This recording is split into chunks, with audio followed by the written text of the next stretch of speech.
పాండవులు మాయాజూదంలో ఓడిపోయి సర్వస్వం కోల్పోయి 14 సంవత్సరాలు అరణ్యవాసం, 1 సంవత్సరం అజ్ఞాతవాసం చేయవలసి వస్తుంది. దాంతో వారంతా అందరినీ వారించి రావద్దని చెప్పి అరణ్యవాసం చేయడం కోసం హస్తినాపురం వదిలి వెళ్ళిపోతారు. వెళ్ళిపోయి ఒక ప్రదేశం నందు చిన్న కుటీరాన్ని ఏర్పాటు చేసుకుంటూ దాహం వేసి నీరు తీసుకురమ్మని నకులుణ్ణి పంపిస్తారు. దాంతో ఒక కుండ తీసుకుని నకులుడు నీటి కోసం అన్వేషిస్తూ కొంత దూరం ప్రయాణించి ఒక కొలను చూస్తాడు. కొలను దగ్గరకు వెళ్ళి ముందు నీళ్లు తాగి తర్వాత కుండలో నీళ్లు తీసుకుని వెళ్ళవచ్చు అనుకుని నీళ్లు తాగబోతుండగా కొన్ని మాటలు వినిపిస్తాయి. ఇది నా కొలను, నీవు నా అనుమతి లేకుండా నీళ్లు త్రాగవద్దు అని వినిపిస్తుంది.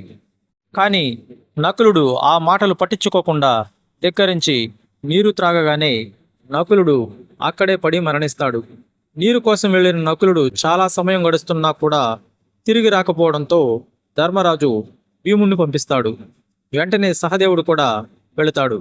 వారు వెళ్ళి చూడగానే నకులుడు పడిపోయి ఉంటాడు. నీళ్లు నకులుడిపై చల్లడానికి ఇంకా త్రాగించాలని నీళ్లు తీసుకుంటుండగా మళ్ళీ అదే స్వరం వినిపిస్తుంది. వారిద్దరూ కూడా ఆ మాటలను లెక్క చేయకుండా నీళ్లు తీసుకోవడంతో వారు కూడా పడి మరణిస్తారు. తర్వాత అర్జునుడు కూడా అలాగే వచ్చి చూడగా తన 3 సోదరులు జీవోత్సవాలుగా పడి ఉండడం చూసి కోపంతో ఎవరు ఇలాంటి పరిస్థితికి కారణం అని అరుస్తూ నా ముందుకు రా అని బాణం సంధిస్తూ ఉండగా అర్జునుడు కూడా అలాగే పడి మరణిస్తాడు. నీరు కోసం వెళ్ళిన తన సోదరులు ఎవ్వరూ తిరిగి రాకపోవడంతో ధర్మరాజు ద్రౌపదితో నేను వెళ్ళి చూసి వస్తా అనడంతో ద్రౌపది కూడా వస్తాను అంటుంది.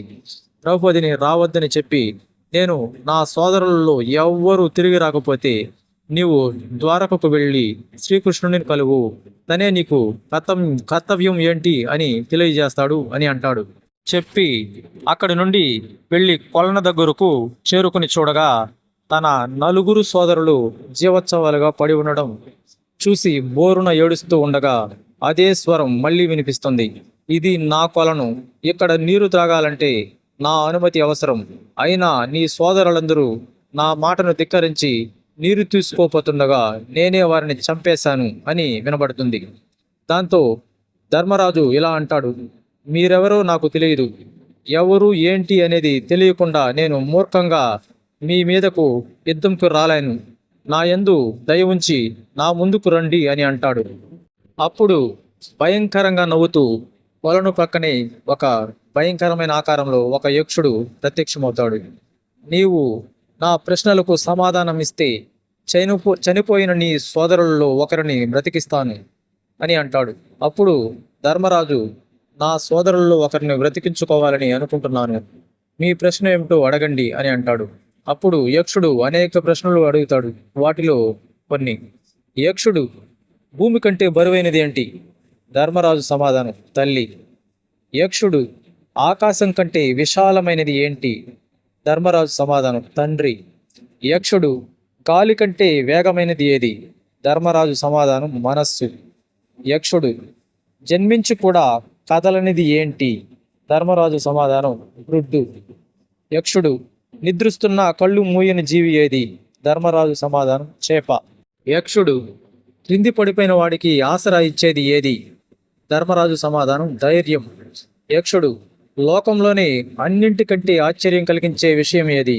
ధర్మరాజు సమాధానం నిత్యం ఎంతో మంది చనిపోతూ ఉన్నా కూడా మనుషులు తాము శాశ్వతంగా ఉంటాము అని భావించడం.